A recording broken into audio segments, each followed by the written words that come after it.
Hey there guys, Fireman Official here, and today we're looking at a build order for a super fast 3TC boom with the Ethiopians. So let's talk about strategy.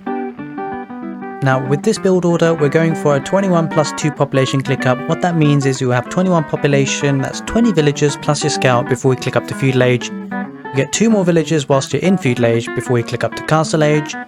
And because of that you're going to get to castle age super fast. And as soon as you hit castle age, you're going to be dropping 3 TCs.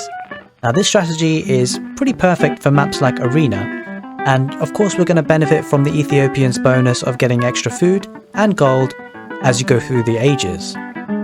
We will be having a 3 TC boom before 15 minutes, with bowsaw and horse collar, and you'll have multiple follow-up strategies that you can choose from after this build. And we'll go through some follow-up strategies after the actual build order itself. So without further ado, here comes the build. So as usual, we'll start off by building 2 houses and then getting 6 villagers on sheep. The next 3 villagers will go to the wood line, building a lumber camp, and the villager after that will grab your first boar. The villager after that will go towards the berries to drop 2 houses and then build a mill at the berries.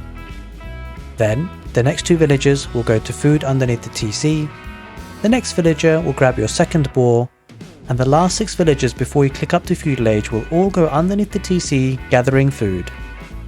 Then you'll click up and then send 8 villagers from the TC to the berries, and then 8 villagers from the TC that will take all the rest of the food that's there will go to wood once the food has expired. Once you hit feudal age, you'll build a market and a blacksmith with 3 villagers from the berries, 2 villagers building the market and 1 villager building the blacksmith. Research horse collar and double bit axe when you can afford it, and the 2 new villagers from the TC will go to straggler trees and build farms as soon as you can afford it. On the way to castle age, don't forget to take a villager from the berries to build houses, and once you've hit castle age, build your 2 TCs using your berry villagers. I would recommend building 1 TC on a gold pile and the other TC on a wood line. The villagers that are building the TC on the gold will go to the gold and then sell your gold to buy food in the market as soon as you can, just to keep the TCs running in the first few minutes of castle age. Once you've hit castle age, don't forget to get bowsaw and keep dropping your farms, starting by taking the villagers off gold. You'll want to hit around about 20 farms, and that will mean you'll very comfortably maintain 3 TC production. Research heavy plough as soon as you can afford it, and from here we can start to talk about our follow-up strategies. So there are a few strategies that I wanted to discuss as possibilities to follow up this build order. First of all, think about the relics. You may want to pick these up. Whilst we're aiming about 20 farms to keep the TCs running and a little bit of extra food to accumulate, if you want to go for the relics, which is not a bad idea on Arena, whilst accumulating farms, you'll want to drop a monastery, squeeze out a monk, and put a barracks so you can get some pikemen. Don't forget the Ethiopians get the pikeman upgrade for free, so it's a pretty decent unit to help protect your monks. The second strategy is castle age aggression. So again, once you've hit 20 farms, at this point you might want to start committing to some military buildings.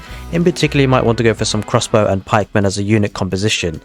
Then you'll also may want to go heavy on stone to drop a forward castle with the army protecting them, and some siege to try and break in castle age. The third strategy, which is usually my favourite with this particular build, because you're up so early to castle age in 3 TC booming, you'll probably be able to hit imperial age pretty fast. My usual go-to method is to keep booming, keep placing farms, and then going to stone to build a castle just in time for you to be ready to click up to imperial age. Once you hit imperial age, the world is your oyster. You've got a couple of options. Of course, Ethiopians have great arbs. They get pikemen upgrades for free, so you can upgrade them to halberdier fairly cheaply, and you could even go for showtail warriors with trebuchets. Of course, Ethiopians also get fantastic siege, so that's always an option too. So guys, hope you enjoyed this video. If you did, consider giving it a thumbs up and perhaps subscribing to the channel if you'd like to see more build orders like this. And if you're interested in me actually showcasing this particular build order on the rank ladder, I've got just the video for you. Click on the right end card screen now and that will take you to that video. Take care guys, and see you next time.